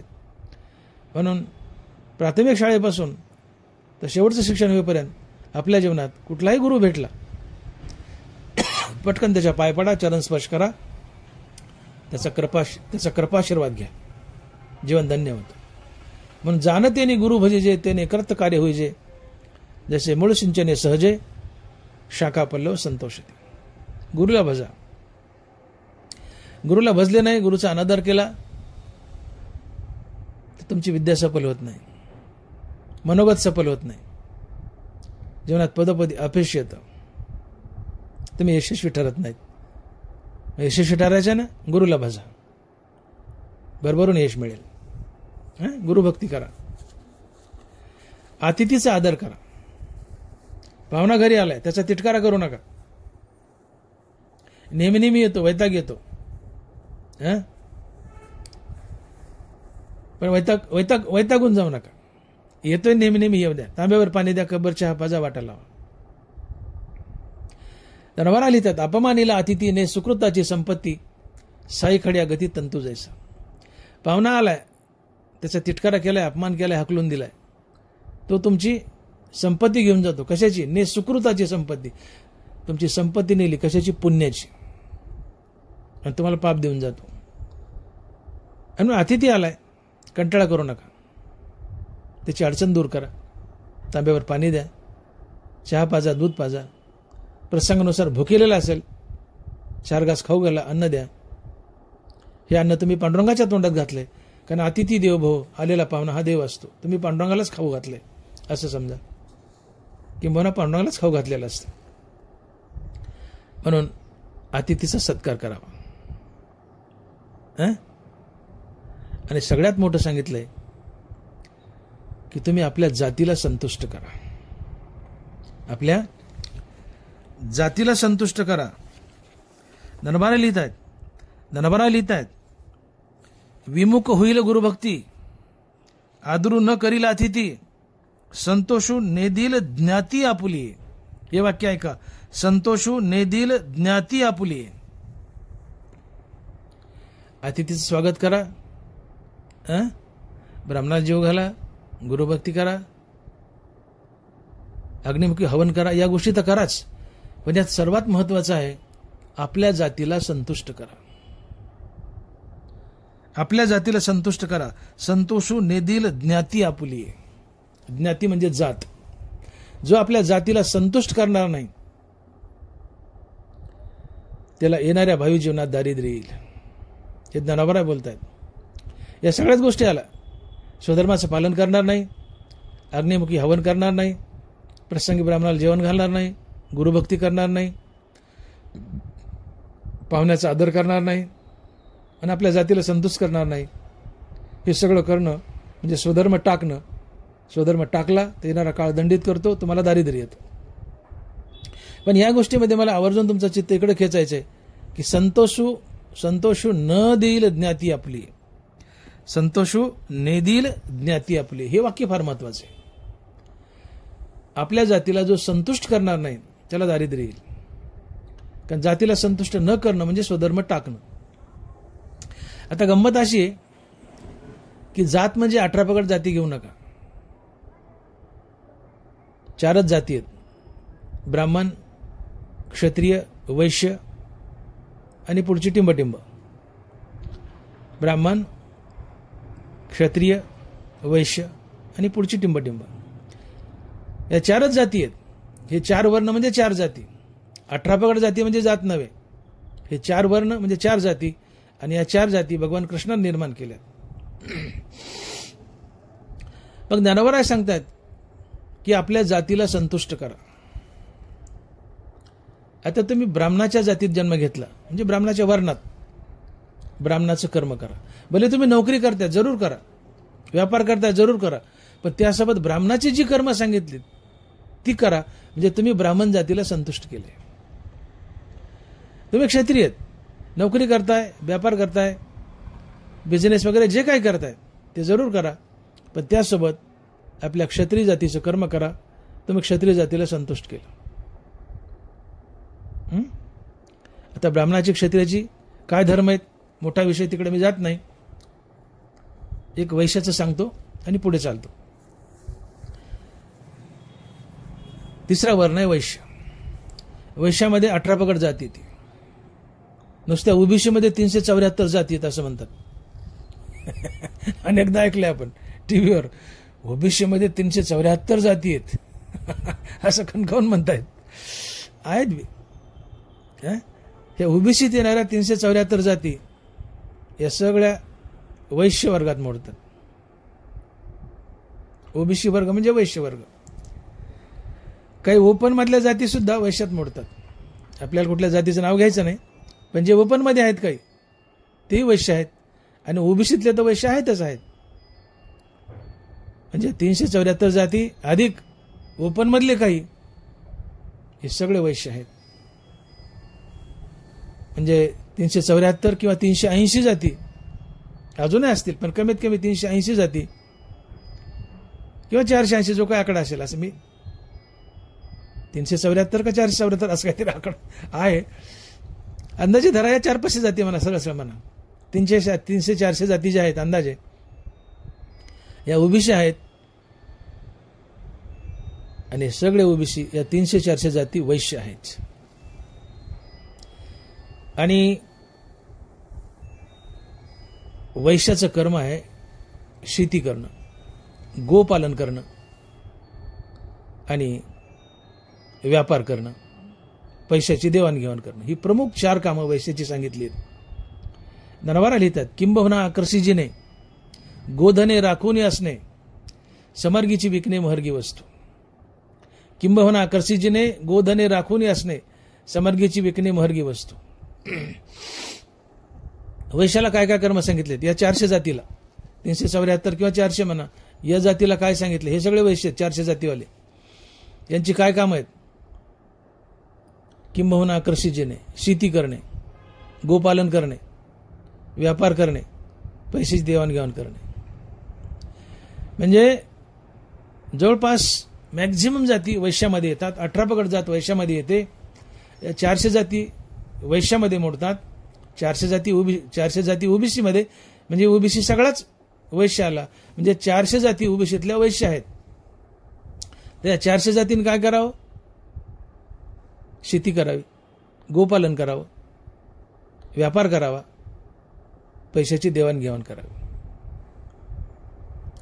मग वैश्य 18 पगड जातीतला मनुष्य, ओबीसीतला मनुष्य, 400 जातीपैकी मनुष्य, तो सगळा वैश्य. या वैश्य जातीत तुम्ही जन्म घेतलाय. तुम्ही नोकरी करताय जरूर करा, पण ती नोकरी करत करत शेती करा. शेती टाकू नका. शेती टाकू नका. तुम्ही नोकरी करत करत जर शेती केली तर तुम्ही आपल्या जातीला संतुष्ट केलं, आणि नोकरी करत करत शेती नाही केली तर तुम्ही तुमच्या जातीला असंतुष्ट केलं. आणि ज्ञानोबा हेच सांगतायत की संतोषू नेदिल ज्ञाती आपुली. संतोषो नेदिल ज्ञाती आपले. जो आपल्या जातीला संतुष्ट करणार नाही त्याने स्वधर्म टाकलाय. आणि स्वधर्म टाकला की ज्ञानोबा म्हणतात, स्वधर्म जो सांडील त्या ते काळू दंडील आणि चोरू म्हणून हरविल सर्वस्व तयाचे. आपल्या जातीला संतुष्ट केलं नाही. तुम्ही वैश्य आहेत, 18 पगड जात, ओबीसी वैश्य आहेत. वैश्याचा मुख्य धंदा शेती करणं. भले तुम्ही नोकरीला आहेत, नोकरी जरूर करा, पण ते करत करत शेती करा. शेती टाकू नका. शेती टाकली, शेती केली नाही तर तुम्ही तुमच्या जातीला नाराज केलं, तुमच्या जातीला संतुष्ट केलं नाही. आणि तुमच्या जातीला तुम्ही संतुष्ट न करणं म्हणजे स्वधर्म टाकणं. स्वधर्म टाकला की भविष्यात तुम्हाला कधी ना कधी दारिद्र्य येईल, येणारा काळ शासित करेल. आणि म्हणून नोकरी करत करत, व्यापार करत करत शेती करा, म्हणजे तुम्ही तुमच्या जातीला संतुष्ट केलं. हे स्वधर्माचं पालन आहे. हे स्वधर्माचं पालन स्वर्गीय देवताची पूजा आहे. आणि मग या बदल्यात स्वर्गीय देवता संतुष्ट होतात आणि तुमचा योगक्षेम चालवतात. आणि मग ज्ञानोबा लिहित आहेत की या स्वधर्म पूजा पूजिता देवतागणा समजता योगक्षेम निश्चिता करीती तुमचा. आणि मग शेती करा. मॅक्झिमम जाती वैश्यामध्ये येतात. मॅक्झिमम 400-500 जाती वैश्यात येतात. आज जगात समाजात एवढी बेकारी आली. मी बोलून गेलो का बेकारी आली. याचं कारण चातुर्वर्णाची गडी विस्कळीत झाली. तुम्ही नोकरी करा, व्यापार करा, जरूर करा हो. ज्याच्यात जो गुण आहे त्याचा विकास करा, मान्य. पण तुम्ही शेतकऱ्याची मुलं आहेत. नोकरी करत करत शेती करा. बापाचा रेडीमेड व्यवसाय तुम्हाला मिळतो, तुमच्यावर बेकारीच येत नाही. तुम्ही नोकरी करता, किंबहुना शिक्षण झालं की नोकरी मिळत नाही, मग शेती विकता आणि नोकरी शोधता, शेती टाकून देता. किंवा तुम्हाला नोकरी नाही मिळाली तर तुम्ही बेकार फिरता, मोकार फिरता. शेती पडीक पडते पण शेतात काम करत नाही. काय अर्थ याचा. ज्ञानेश्वरी सांगते, तुम्ही शेतकऱ्याचा मुलगा आहे, शेती करणं हा तुमचा धर्म आहे, हा तुमचा स्वधर्म आहे. प्रत्येक वैश्यानी, बाप म्हातारा झाला की प्रत्येक वैश्याच्या मुलाने, प्रत्येक शेतकऱ्याच्या मुलाने बापाचा धंदा स्वीकारावा, शेती करावी. ते करत करत उद्योगधंदा, नोकरी काय करायचं करावं, पण शेती टाकू नये. म्हणजे आपल्या जातीला संतुष्ट करणं होय. आज एवढी बेकारी वाढली, एवढी बेकारी वाढली. घरी 15 एकर बागायती आहे, पण मुलगा पानाची टपरी टाकतो, पान टपरी टाकतो, पण शेती करत नाही. चपराशाची नोकरी मागतो, पण शेती करत नाही. अजून 25-30 वर्षांनी अशी पाळी येईल की ज्यावेळेस ही जुनी मंडळी, शेतकरी मंडळी जी अडाणी होती, जी शेती करतायत सध्या, ही जुनी मंडळी म्हातारी झाली आणि या जगातून निघून गेली, तर 25-30-40 वर्षांनी अशी वेळ येईल की प्रत्येक मुलगा मुलगी शिकलेली असेल आणि प्रत्येक शिकलेला मुलगा मुलगी नोकरी मागेल. 12वी पास असला तरी तो नोकरी मागेल, 10वी पास असला तरी नोकरी मागेल. मी शिकलो म्हणेल, मी शेती करत नाही. मुली शेती करायच्या नाही, मुलं शेती करायच्या नाही. शेती पडक पडण्याची पाळी येईल. सरकारला कायदा करावा लागेल.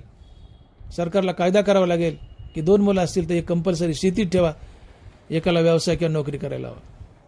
अन्यथा शेती पडीक पडेल, कोणी शेती करायचं नाही. भगवंताने चातुर्वर्णाची निर्मिती केली, काय डोकं लावून केली असेल ना. समाजाची घडी विस्कळीत होऊ नये, समाज सुरळीत चालावा, यासाठी चातुर्वर्णाची निर्मिती केली. प्रत्येकाला कामं वाटून दिली. मग हे चातुर्वर्णानुसार वाटून दिलेली कामं जरूर करा. त्यासोबत तुम्ही नोकरी करा ना, कोण नाही म्हणते. बरं, काही लोक नोकरी करून शेती करतात, तेही आयटीत करतात, सफेद कपडे घालतात, बांधावर उभा राहतात, नोकराकडून गड्या करून घेतात, स्वतः कधी चिखलात आणि पाण्यात उतरत नाहीत, दारे धरत नाहीत, कवडीचं काम करत नाहीत, पगार अमाप आहे, भरपूर आहे, गड्याकडून काम करून घेतात. ज्ञानोबा म्हणतात हे चुकीचं आहे. सफेद कपडे घालून बांधावर उभा राहू नको. शेती हा तुझा स्वधर्म आहे.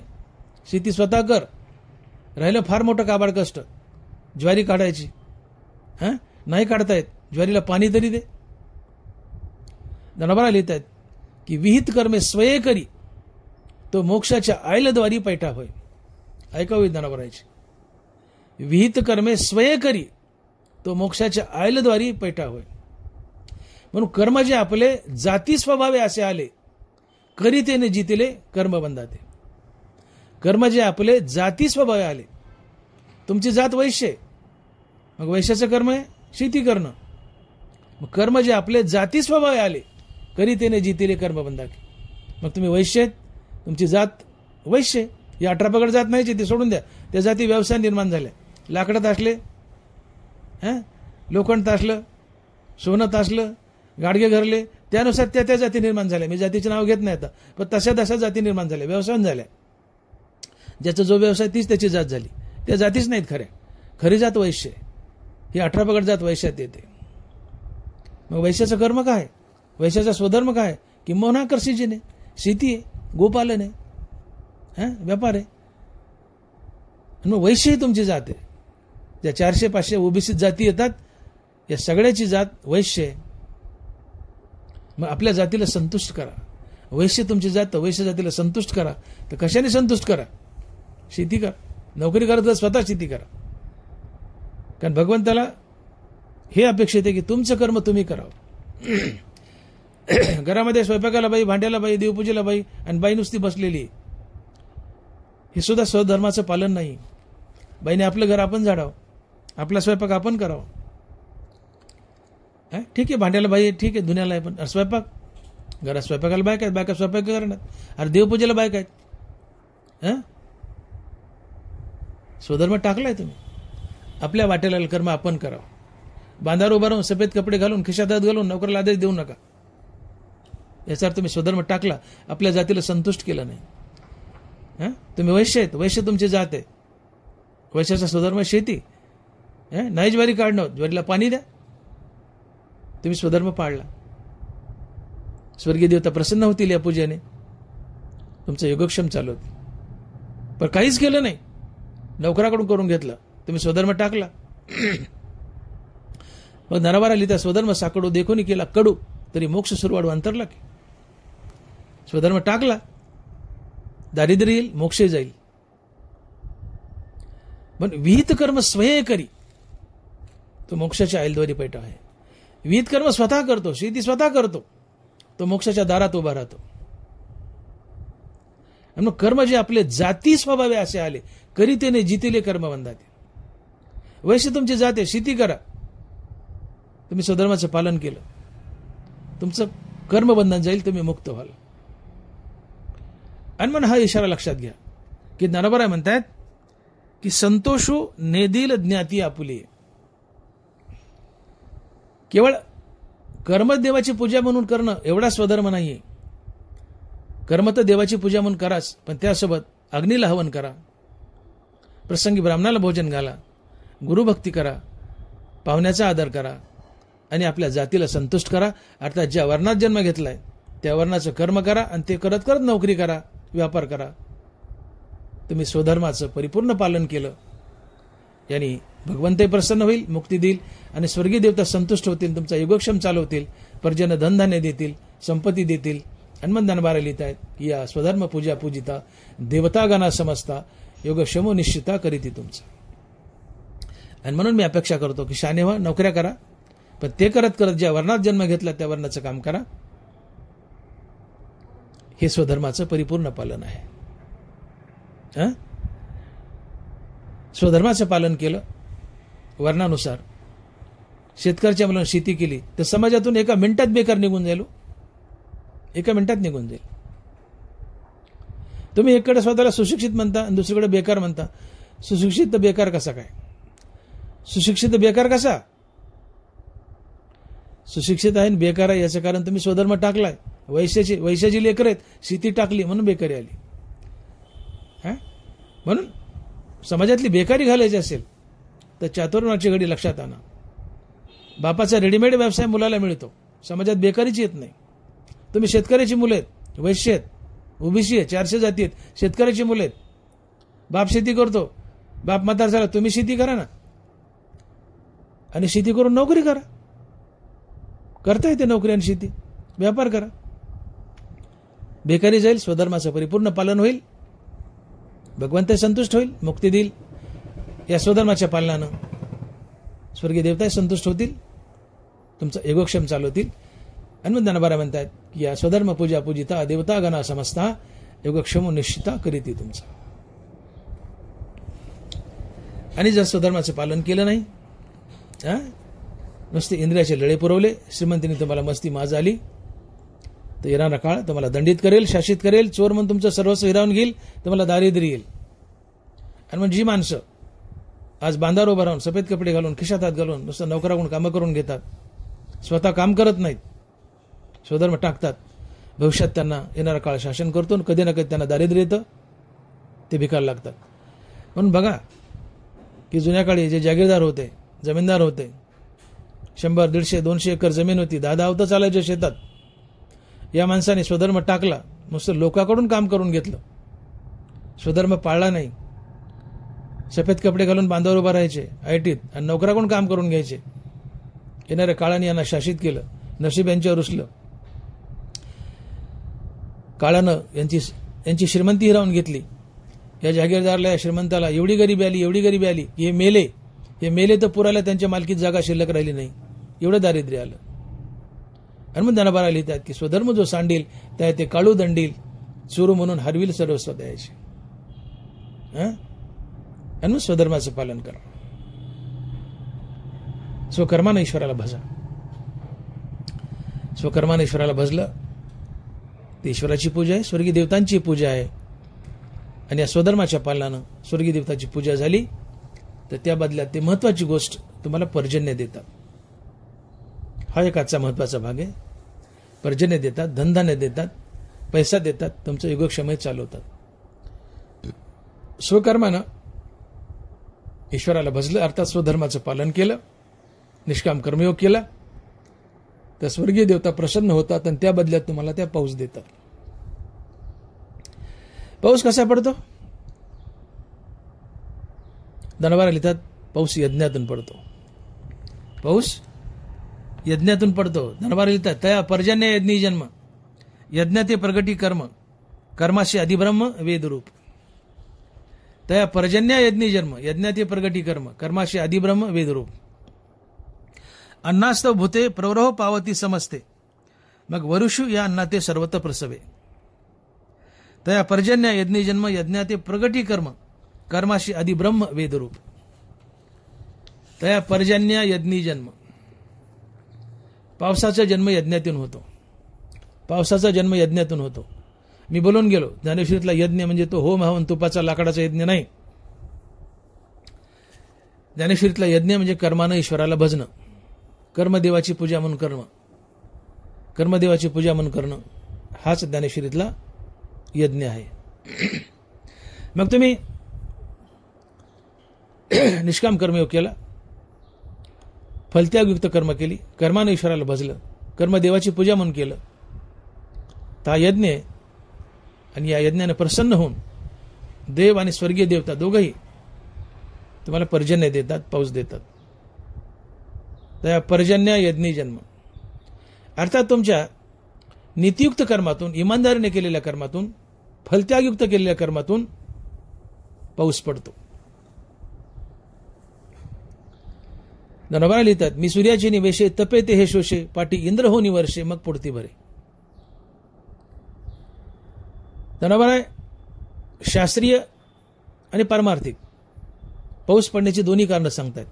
शास्त्रीय कारण सांगतायत दनबारा मी सूर्याची निवेशे तपे ते हे शोषे. उन्हाळ्यात सूर्याच्या प्रखर उष्णतेने समुद्राचं पाणी वाफ्याच्या रूपात शोषून घेतलं जातं. ती वाफ उंच आकाशात जाते, त्या वाफेला थंड हवा लागली, तिचे ढग बनतात, थंड हवा लागली की पाऊस पडतो. हे पाऊस पडण्याचं शास्त्रीय कारण आहे. जे 700 वर्षापूर्वी ज्ञानोबा ज्ञानेश्वरीत लिहिलंय ते या 100 वर्षात विज्ञानाला माहीत झाले. विज्ञानाने पावसाचा शोध लावलाय, तंतोतंत तोच शोध 700 वर्षापूर्वी ज्ञानोबा ज्ञानेश्वरीत लिहून ठेवलाय. ज्ञानेश्वरी विज्ञानाच्या पुढची आहे. हे पाऊस पडण्याचं शास्त्रीय कारण आहे. पण आध्यात्मिक कारण काय? पुढे ज्ञानोबा लिहितात मी सूर्याचे निवेशे तपे ते हे शोषे, पाठी इंद्र हो निवर्षे मग पुढती भरे. मी इंद्र आहे म्हणले, इंद्र माझं रूप आहे, इंद्र देवतेच्या रूपाने मी पाऊस पाडतो. दोन्ही गोष्टी आल्या ना. शास्त्रीय कारणाला आध्यात्मिक आलं. शास्त्रीय कारण काय की उन्हाळ्यात सूर्याच्या प्रखर उष्णतेने समुद्राचं पाणी शोषून घेतलं जातं, त्याची वाफ बनते, ती उंच आकाशात जाते, तिचे ढग बनतात, तिला थंड हवा लागले की पाऊस पडतो. हे झालं शास्त्रीय कारण पाऊस पडण्याचं. आणि आध्यात्मिक मी इंद्र आहे म्हणले आणि इंद्राच्या रूपाने मी पाऊस पाडतो. मग ज्ञानोबा शास्त्रज्ञ आहेत आणि संतही आहेत. महाविष्णूचा अवतार सखा माझा ज्ञानेश्वर. आणि मग तुम्ही नीतियुक्त कर्म केले, इमानदारीने कर्म केले, फलत्यागयुक्त कर्म केले, या स्वधर्मानं स्वर्गीय देवताची इंद्राची वगैरे पूजा केली. त्या स्वधर्माच्या पूजेने इंद्र, वरुण देव वगैरे सगळे संतुष्ट होतात आणि त्या बदल्यात आम्हाला पाऊस देतात. आणि मग धनवारा लिहितात की त्या पर्जन्य यज्ञ जन्म. कर्म ईश्वरार्पण बुद्धीने करणं हाच यज्ञ आहे. मग कर्म ईश्वरार्पण बुद्धीने केले म्हणजे यज्ञ घडला.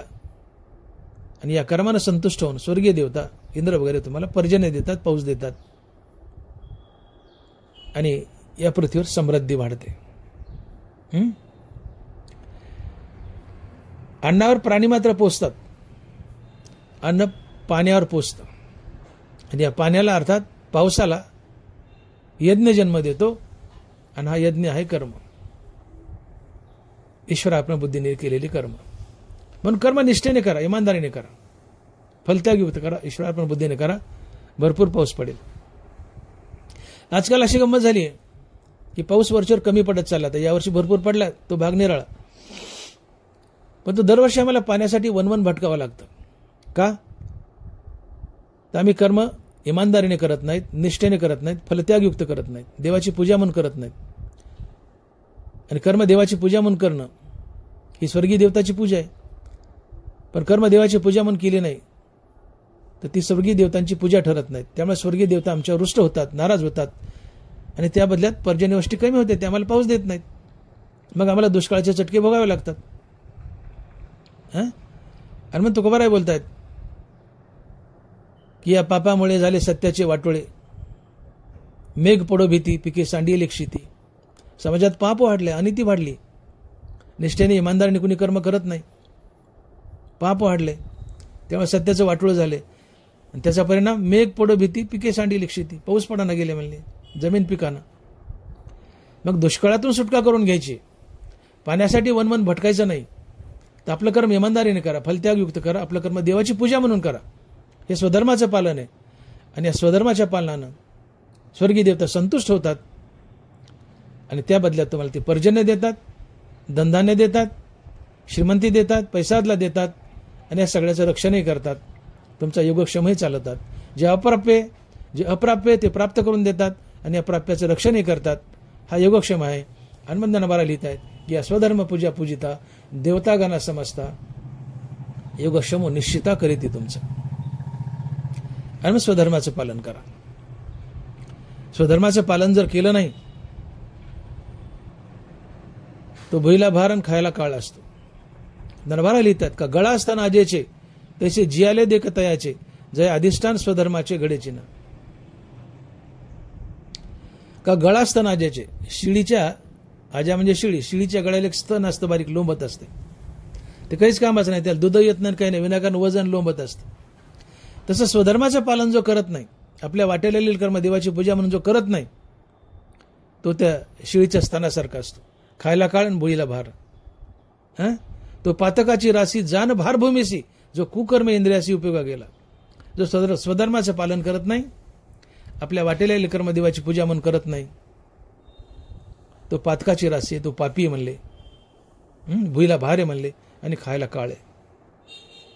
त्याला येणारा काळ दंडित करतो, शासित करतो, त्याला दारिद्र्य येतं. काय स्वधर्म जरी लोपला तर सर्व सुखाचा थारा मोडला. दीपा सवे हरपला प्रकाश हो जाय. दिवा मालवला, प्रकाश गेला. स्वधर्म टाकला,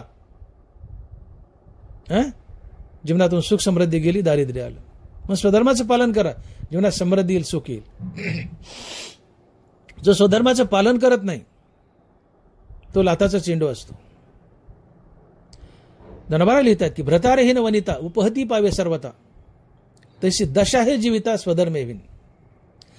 ज्या बाईला नवऱ्यानं टाकले किंवा जी बाई नवऱ्याला सोडून आली, ज्या बाईच्या शिरावर नवरा नाही, ती लाताचा चेंडू असते.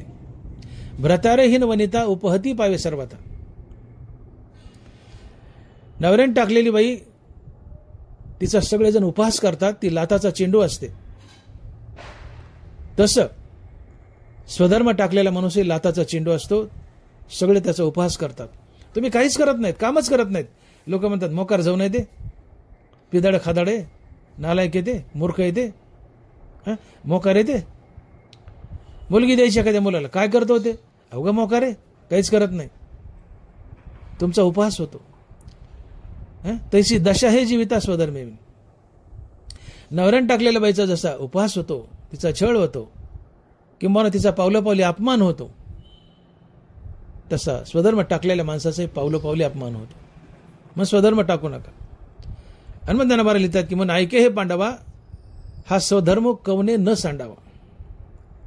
म्हणून ऐके हे पांडवा, हा स्वधर्म कवने न सांडावा. सर्व भावे भजावा हाच एकी. चकार लावलाय. सर्व भावे भजावा हाच एकी. स्वधर्म टाकला की तुम्ही लाथाचे चेंडू होता, तुमचा उपहास होतो, दारिद्र्य देतं, पण अपमानही सहन करावा लागतो.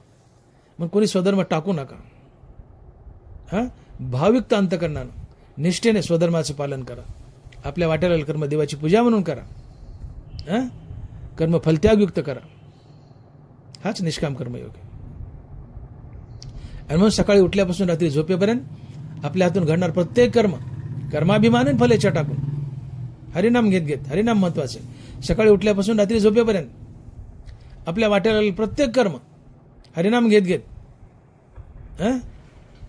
भगवंताची पूजा म्हणून करा. ईश्वर आपण बुद्धीनं करा. हाच निष्काम कर्मयोग आहे. हीच भगवंताची परिपूर्ण भक्ती आहे. कर्म करताना कर्माचा अभिमान घेऊ नका, फळाची अपेक्षा करू नका. ज्याच्यासाठी कर्म करता त्याला देव समजा आणि मुखात हरिनाम ठेवा. ते कर्म भगवंताला परिपूर्णपणे अर्पण होतं. हेच कर्म तुम्हाला संसार बंधनातून सोडतं. म्हणून मुखात हरिनाम धारण करा आणि आपले प्रत्येक कर्म कर्माभिमानाने फलेच्छा टाकून कर्तव्य आणि प्रभुपूजा समजून ईश्वराप्रीत्यर्थ व ईश्वरार्पण बुद्धीने करा. हाच निष्काम कर्मयोग आहे आणि भगवंताची परिपूर्ण भक्ती आहे. आणि म्हणून जो निष्काम कर्मयोग करतो, मी बोललो की दुसऱ्या अध्यायात निष्काम कर्मयोगाने कर्माचं फळ टाकलंय, पण तिसऱ्या अध्यायात त्यांनी अनंत पटीने फळं मिळवली आहेत. फळाचं गठोडं बांधलंय. तर निष्काम कर्मयोगाला काय काय फळं मिळालीत? निष्काम कर्मयोगाला देव भेटतो, त्याच्या जीवनातून पाप पुण्य निघून जातं, त्याचा अहंकार जातो, त्याच्या जीवनात विवेक वैराग्य येतं, त्याची चित्तशुद्धी होते, आत्मज्ञान लाभतं, मुक्ती लाभते. निष्काम कर्मयोग स्वर्गीय देवताची पूजा आहे, त्यातून त्याला पर्जन्य योगक्षेम आणि श्रीमंती लाभते. निष्काम कर्मयोगाने शरीर व बुद्धी सतेज राहतात. निष्काम कर्मयोगाने समाज सुखी होतो. कर्मयोगी समाजासाठी आदर्श ठरतो व समाजात धर्म नांदतो. निष्काम कर्मयोगाने समाजातून दंभ निघून जातो. अनेक अनेक फळं, अनेक अनेक फायदे निष्काम कर्मयोगाला मिळतात. आणि मग निष्काम कर्मयोगी बना. कर्म करून फळ टाकलं तर ते वाया जात नाही. पुढे तुम्हाला अनंत पटीने फळे मिळतात. कर्म करून फळ टाकलं तुम्हाला डायरेक्ट देवच भेटतो. देवासोबत लक्ष्मी भेटते, रिद्धिसिद्धी भेटतात, जय विजय भेटतात. कारण लक्ष्मी, जय विजय, रिद्धिसिद्धी सगळे देवाच्या पायाचे चाकर आहेत. हे सगळे देवाच्या पायाचे चाकर आहेत. निष्काम कर्मयोगाने देव भेटला तर देवासोबत त्याचे चाकर लक्ष्मी, जय विजय, रिद्धिसिद्धी सगळे भेटतात. मग देव भेटला, देवासहित लक्ष्मी भेटली, रिद्धिसिद्धी, जय विजय भेटला, अजून काय पाहिजे? किती मोठं फळ आहे निष्काम कर्मयोगाचं. मग आजच्या प्रवचनात ज्ञानोबाला तेच सांगतायत की निष्काम कर्मयोगाने निष्काम कर्मयोगाला पहिलं फळ मिळतं काय? तर देव भेटतो. आणि दुसरं फळ मिळतं, आजचं प्रवचन, दुसरं फळ मिळतं काय? तर निष्काम कर्मयोग ही स्वर्गीय देवतांची पूजा आहे. आणि या पूजेने स्वर्गीय देवता संतुष्ट होतात आणि त्यातून त्या तुम्हाला पर्जन्य देतात, श्रीमंती देतात, धनधान्य देतात, तुमचा योगक्षेम चालवतात. अन्नदान बरा लिहित आहेत की स्वधर्म पूजा पूजिता देवतागणा समजता योगक्षम निश्चिता करीती तुमचा. पुंडलिक वरदे हरी विठ्ठल. श्री ज्ञानदेव तुकाराम गोपाल कृष्ण भगवान की जय. माऊली ज्ञानेश्वर महाराज की जय. जगद्गुरु तुकाराम महाराज की जय. विठ्ठल विठ्ठल.